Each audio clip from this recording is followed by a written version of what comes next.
રાજેશભાઈ નમસ્કાર. જી નમસ્કાર વિરોભાઈ. જી રાજેશભાઈ, આજે તમે સમાચાર સાંભળ્યા હશે કે ખેડૂતોએ 117 દિવસ પછી આજે રસ્તા ઉપર ઉતર્યા છે. એમનો વિષય એવો છે કે પોલીસ તંત્ર છે એમને ખેતર સુધી નથી પહોંચવા દેતું, અટક કરી લે છે.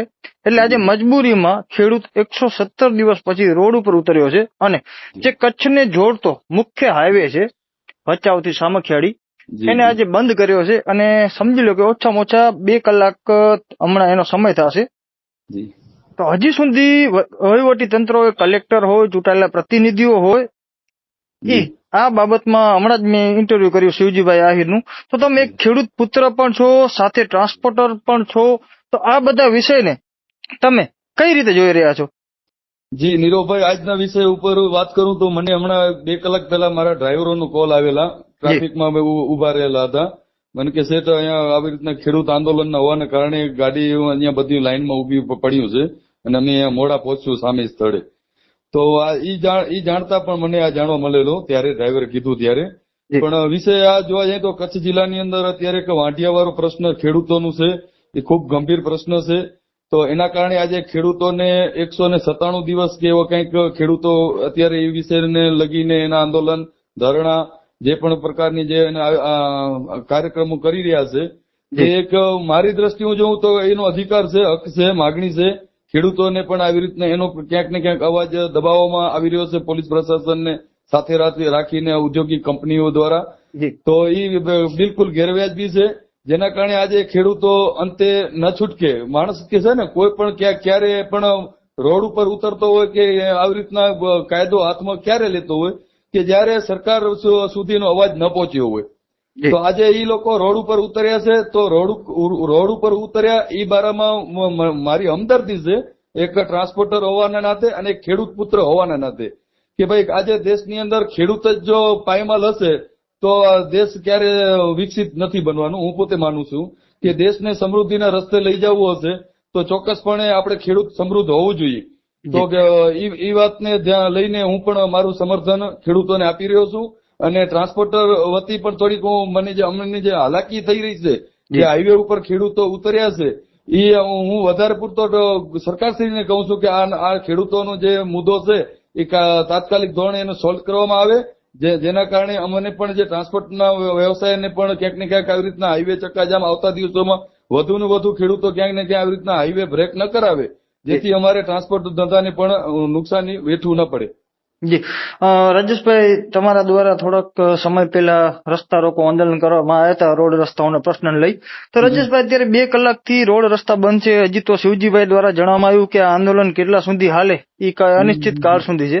તો આમાંથી સરકારને અથવા તો જયારે પૈણા થંભી જતા હોય છે ત્યારે કેટલો માર પડતો હોય છે? જી, આમાં નીરવભાઈ કહેવા જાય તો એક ટ્રક છે ને, એક ટ્રક 1 કલાકનો 100 રૂપિયા એનો મેન્ટેનન્સ ચાર્જ છે. અમે આજે અમારો ટ્રાન્સપોર્ટેશન ધંધો કરી છે. એક ટ્રક ક્યાંય પણ 1 કલાક ઉભી રહી જાય ને, એટલે ટ્રકનું પર્ટિક્યુલર એક ટ્રકનું એટલો 100 રૂપિયા જેટલો એનું લોસ જાય છે. પાર્ટીનું માલનું અધર છે, એ વધારાનું છે, પ્લસ છે. તો આમાં જોવા જાય તો આમાં લાખો કરોડો ટન માલ ઉભો રહી ગયો છે. લાખો હજારોની સંખ્યામાં ટ્રકો સ્થાપી ગયા છે. તો આની નુકસાની જોવા જાય ને તો કરોડે રૂપિયામાં છે. પ્લસમાં માનવ હિતમાં જોવા જાય તો ડ્રાઈવરોને પણ ક્યાંક ને ક્યાંક બચારાને ચા પાણી ના ખાવા પીવાનું અને થાક અનુભવતા હોય અને આરામ કરવાની જરૂર હોય, એ જગ્યાએ એ લાઈનમાં આરામ ના કરી શકતો હોય. તો આના કારણે હજારો કરોડો રૂપિયાનું નુકસાન છે. માનસિક પણ ડ્રાઈવરોને પણ નુકસાન છે. તો આ મુદ્દા આવી રીતના હાઈવે બ્રેક થાય એથી ટ્રાન્સપોર્ટરને મોટી એક નુકસાની વેઠવી પડે છે.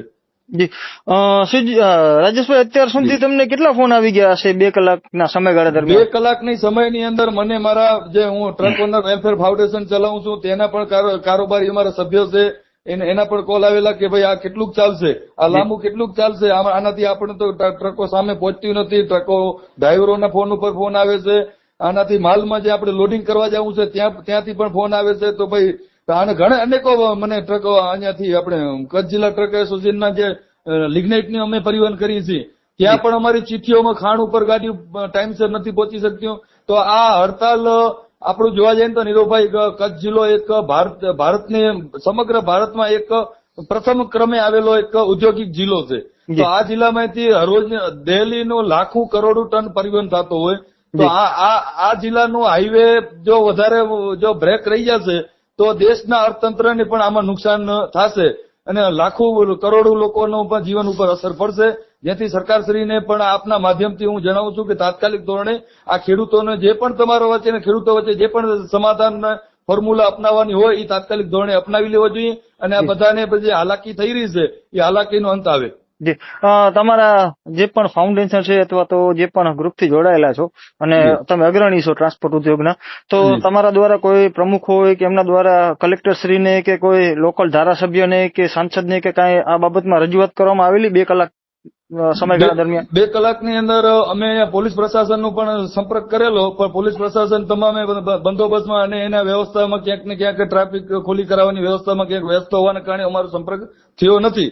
કે અમારો કહેવાનું પ્રશાસનને એક જ છે, ચૂંટાયેલા પ્રતિનિધિ હોય, કલેક્ટરશ્રી હોય અને અહીંયાના સામખિયારી નજીકના જે પણ પોલીસ સ્ટેશનના પીઆઈ સાહેબ હોય, એ બધાની અમારી એક જ માંગ છે ટ્રાન્સપોર્ટ વતી કે ભાઈ આ ટ્રાફિકને જલ્દીમાં જલ્દી ખોલી કરવામાં આવે અને આ વિષયને હાઈવે ઉપર ફરી આ ખેડૂતોને ના આવવું પડે એના માટે તમે કોઈ પણ તમે કંપની, સરકાર જે પણ તમારી બેઠક જ્યાં પણ કર્યું હોય ત્યાં એ સ્થળ ઉપર કરવામાં આવે, હાઈવે ઉપર ન થાય એની તકેદારી રાખવામાં આવે, જેથી અમારા ટ્રાન્સપોર્ટેશનને હાઈવે ઉપર પરિવહન કરવામાં મુશ્કેલી ન પડે. જી, તમે ખેડૂત પુત્ર તરીકે અત્યારે તમે ખેડૂતોને શું સંદેશ દેવા માંગશો?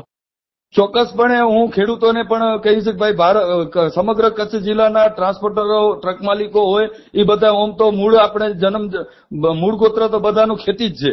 આજે કચ્છ જિલ્લાનો મુખ્ય વ્યવસાય ખેતી જ છે, તો ખેડૂતોની સાથે અમારી હમદર્દી છે. ખેડૂતોને ક્યાંય પણ અન્યાય થતો હોય તો અમે અમારા વતી ટ્રાન્સપોર્ટેશન વતી અમે એક માંગણી કરીએ છીએ સરકારશ્રીને આપના દ્વારા, આપના માધ્યમથી કે આ લોકોનું જે પણ ખેડૂતોને છે, અમારા જે ખેડૂતોનો જે વિષય છે આને જલ્દીથી જલ્દી સોલ્વ કરવામાં આવે અને એક એવી સારી નીતિ ઘડવામાં આવે જેથી આવતા દિવસોમાં ફરીથી આવા કોઈ સંઘર્ષ કરવામાં ના આવે. જી, તો ફાઇનલ અત્યારે હવે રાજેશભાઈ, તમારા બધા તમે જે પણ સંગઠનથી જોડાયેલા છો તો કલેક્ટર પાસે અત્યારે તાત્કાલિક ધોરણે ખેડૂતોને લઈ તમે ટ્રાન્સપોર્ટ જે ગાડી અત્યારે સ્ટોપ કરવામાં આવી છે એને ખુલ્લી કરવા માટે આવે એવા પણ કોઈ પ્રયાસ કરવામાં આવશે કે કઈ રીતનું આગળનું? ચોક્કસપણે હું મારા જે માધ્યમો છે એ માધ્યમોથી હું કલેક્ટરશ્રી સાહેબ અને ચૂંટાયેલા પ્રતિનિધિશ્રીઓ અને પોલીસ ડિપાર્ટમેન્ટના ઉચ્ચ કક્ષાના અધિકારીઓથી હું ટેલિફોનિક સંપર્ક સતત હું કોન્ટેક્ટ કરવાના પ્રયાસ કરી રહ્યો છું. જેવું મને સફળતા મળશે તો મારો એક જ એ લોકો સમગ્ર પ્રશાસનને એક જ વિનંતી છે કે તાત્કાલિક ધોરણે હાઈવેને ખોલો કરાવવામાં આવે અને ખેડૂતોને જે પણ માગણી હોય એને એક ચોક્કસ સ્થળે એની સમાધાન મીટિંગ ગોઠવી અને આનો સમાધાનનો રસ્તો કરવામાં આવે, જેથી ખેડૂતને પણ ન્યાય મળે અને ટ્રક ટ્રાન્સપોર્ટને જે હાઈવે બ્રેક પડ્યો છે એના કારણે પરિવહનમાં જે હાલાકી થઈ છે એ હાલાકી આવતા દિવસોમાં ન થાય અને આજે પણ એનું તાત્કાલિક ધોરણે નિરાકરણ આવે. તો અત્યારે જે પણ કઈ સમસ્યા સર્જાણી છે એમાં અત્યારે ટ્રાન્સપોર્ટર તરીકે તમે ખેડૂતોને પૂરું સમર્થન આપી રહ્યા છો? ચોક્કસપણે, કારણ કે ખેડૂત છે એ જગતનો તાત છે. હું પોતે આજની તારીખમાં ખેતી કરું છું. મને ખબર છે કે મારી ખેતીની અંદર મને શું વળતર થાય છે. આજે અમે જોઈએ છીએ તો હું મારા પુત્રને ટ્રાન્સપોર્ટેશન લાઈનમાં હજી હું રાખવા માંગીશ પણ ખેડૂત બનાવવા નથી માંગતો, કારણ કે ખેડૂતોની અત્યારે પરિસ્થિતિ દિનની છે, એને પૂરતા વળતા ભાવ નથી મળતા. આ જમીનો મોંઘી થઈ ગઈ છે. જયારે આવી ઔદ્યોગિકના નામ ઉપર જે કંપનીઓ થાંભલાઓ અને જે આપણી જમીનોને આપણે ના આપવી હોય છતાં પણ આપણે એને કાયદાના અનુસાર આપણે એને આપવી પડે છે, જેના પૂરતા ભાવ નથી મળતા એટલે ખેડૂત લાચાર થઈ જાય છે. કારણ કે આજે આપણા ખેતરની અંદર 3 એકરનું ખેતર હશે, એમાં 1 એકરની અંદર થાંભલો આવી જશે, એની તારું આવી જશે તો એના નીચે કોઈ મોટી બગાયત નહીં થઈ શકે, એનામાં કોઈનો મોટો એને નહીં થઈ શકે. ફ્યુચરની અંદર પણ ખેડૂતને પોતાની જમીનની અંદર કાંઈ પણ એનો છોકરો ભણેલો હશે અને કાંઈ ઉદ્યોગ એને રાખવું હશે તો એનું પોતાનું ખેતર એને કામ નથી આવવાનું, એને બીજાનું ખેતર વેચાતું લેવું પડશે, કારણ કે પોતાના ખેતરમાં તો આ વીજની લાઈન આવેલી છે. હવે એ વીજની લાઈનનું વળતર આજે તો મામૂલી છે, જે એ વીજની લાઈનનું વળતરનું કદાચ બાજુમાં જમીન લેવા જાય તો નથી મળતી. તો એના કારણે ખેડૂતોની પણ એક માગણી છે. હું એને ચોક્કસપણે 100% હું એને સમર્થન કરું છું. જે પણ માગણી, હું તો કહું છું ભાઈ માગણી તો કરે છે આપવા માટે માગણી.